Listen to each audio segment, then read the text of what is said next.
Hi, my name is Aaron de Hoog. I'm a senior comms officer with Wetlands International. With me is Jane Madwick. She's an author, ecologist, and she's the CEO of Wetlands International. Thanks for joining us. Hi, Jane. Hi, Aaron. So just a few questions, very basic, and then we'll sort of get into the importance of wetlands and why we're here carrying the banner of wetlands to the COP. So you've spent 30 years working on wetlands. Can you tell us sort of what a bit about this journey getting you to Wetlands International? Sure. Yeah, I think I've always been fascinated with water, like many people. And, wetlands are the home of water, and they come in so many forms right throughout the landscape. They're intriguing. And, of course, I love nature, so I'm attracted to then wetland nature. And it's just became, somewhere in my 20s, a bit of an obsession, water and wetlands, and it's stuck with me. And honestly, I don't understand why the rest of the world doesn't have the same passion. Neither do I, actually. So can you tell us basically what are wetlands? Yeah, wetlands are ecosystems, so they're natural systems of vegetation and soil and water, and that they are what, if you like, what the water cycle rests on. So they are from the tops of the mountains, those icy peaks, through the fast-flowing streams, the slow-flowing rivers and lakes, the floodplains. As you go downstream, the coastal lagoons, the salt marshes, the mangroves, and even the shallow oceans. That's all part of the water system. And wetlands are, well, the intersect of land and water. And can you tell us a little bit about why they're so important, why it's so important to protect and restore them? Yeah, well, I've mentioned water a few times already. I mean, it goes without saying nothing survives without water. So they're fundamentally important to everything on this planet. And it's also a surprising fact, because wetlands occupy a relatively small part of the Earth's surface, that they support around 40% of biodiversity. So that's all the living things on the planet actually require wetlands. That's their main home. That's an enormous number. It's huge. It's disproportionate to the area, if you like. Yeah. So that's one reason. The wetlands are also the biggest carbon stores, which is, of course, hugely relevant. So we're sitting here in the climate summit. So they're the biggest natural carbon store. So biodiversity, water and carbon, I would say, are the three biggest reasons. Can you talk a little bit about the relationship between wetlands and local communities? Yeah, so as I say, everyone depends on wetlands. So somewhere or other, the water you're getting out of the tap has lived in a wetland. It's been stored there, it's come from, and will eventually go back to a wetland. So, this is the relationship. And in many places in the world, around some of the biggest wetlands that exist in Africa and South America and so on, then people directly depend on those wetlands. So that's where they go for their water, that's where they go for their fish and other food, that's where their cattle graze on the marshes next to the wetland. So there's a very direct dependency. Also building products, medicines, so all kinds of food and fibre. And then there's the more indirect relationship, which is talked about here in the climate summit, that wetlands like mangroves or salt marshes, they're like a buffer between the storms that are coming in and the villages or the cities that are behind the coast. Mm-hmm. So they're a natural protection system for people. Mm-hmm. So they are valuable in so many ways, but largely undervalued. Mm-hmm. And that's why we've lost, between 80 and 90% of all wetlands around the world. Shocking figure. Mm-hmm. And that's still increasing because although they are so important, so vital, it's kind of got missed. Yeah. And, that's what Wetlands International has to try and address, along with all its partners, of course. Yeah, I was going to actually ask, what is the state of wetlands today? But you said that quite clearly. Do you have any idea why it's missed or why it's sort of left out of these kinds of discussions? It's a question I ask myself a lot. Yeah. I think, for example, forests or woodlands, people, they can picture it. They understand what a tree looks like, and it sort of stays in the same place. Groups of trees, you can connect with easily. Wetlands, there's so many kinds, so there's not one sort of picture, and they change in the seasons. Some of them are even underground, some of them disappear for part of the year, so they're much more dynamic and varied, and I think therefore, and complex, and therefore it's not so easily captured. Mm-hmm. You mentioned that there's a few different kinds. Can you just talk a little bit about the different kinds of wetlands so people sort of have a picture?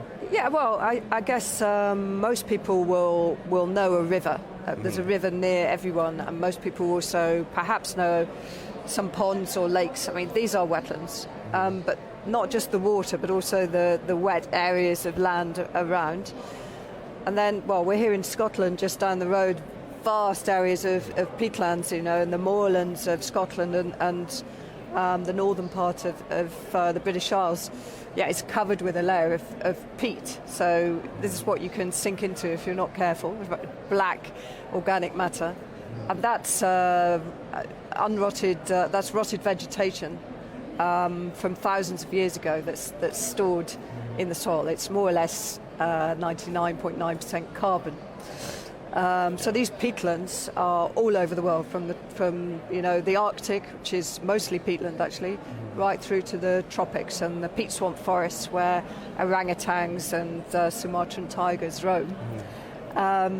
You've got mangroves, which are both forests and wetlands, so they kind of get double blessing. They're in the tropics. They're not in the temperate zones. In the temperate zones, you would have in their place salt marshes, mud flats, which do similar jobs but have different nature and different functions. What have I missed? Lots of things. Well, deltas and coasts, I think, as well. The deltas, at the end of the rivers, there's many times the land spreads out and there's a delta forming. Many of the biggest cities in the world are built on deltas. And so, of course, now they're vulnerable to sea level rise because of that. If the delta doesn't keep growing, if you alter something upstream and it stops the delta growing because there's less sediment, then you start getting problems in the city. So, this is the point, that wetlands are dynamic.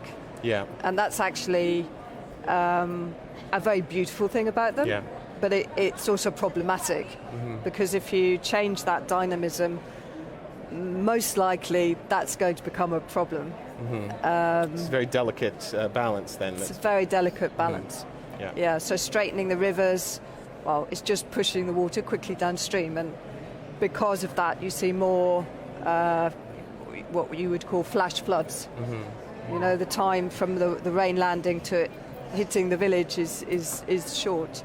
So now a lot of countries are putting back wetlands to play the role they used to play.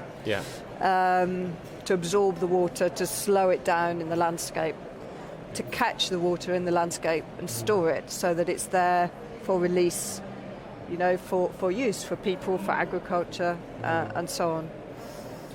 So at this conference, there's a lot of conversations about storing carbon, of course, and the need to draw carbon out of the atmosphere. Could you talk a little bit about the power of wetlands in terms of storing carbon and as a climate change mitigator in that sense against perhaps other biomes or other environments?